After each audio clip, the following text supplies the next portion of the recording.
আসসালামু আলাইকুম, স্বাগত ইজি নিউজে।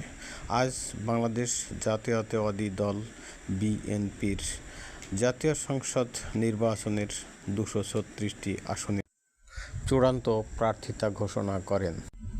বিএনপির চেয়ারপারসন বেগম খালেদা জিয়া 3টে আসনে নির্বাচন করবেন এবং ভারপ্রাপ্ত চেয়ারম্যান তারেক রহমান 1টি আসনে নির্বাচন করবেন।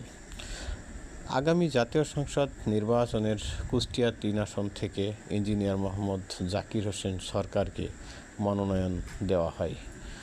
এই জন্য তিনি বেগম খালেদা জিয়া এবং ভারপ্রাপ্ত চেয়ারম্যান তারেক রহমানকে ধন্যবাদ জানান এবং তিনি বলেন কুষ্টিয়া জেলার 4টি আসন আগামী সংসদ নির্বাচনে বিএনপি জয়ী হবে। ইঞ্জিনিয়ার মোহাম্মদ জাকির হোসেন সরকারকে প্রার্থিতা ঘোষণা করায় স্থানীয় নেতাকর্মীরা খুশি হন এবং তাকে ফুলের শুভেচ্ছা দিয়ে স্বাগত জানান। ইঞ্জিনিয়ার মোহাম্মদ জাকির হোসেন আরও বলেন, বিএনপি আগামী সংসদ নির্বাচনে সম্পূর্ণরূপে জয়ী হবে এবং সরকার গঠনের মাধ্যমে দেশ এবং জাতির সেবা প্রদান করবেন।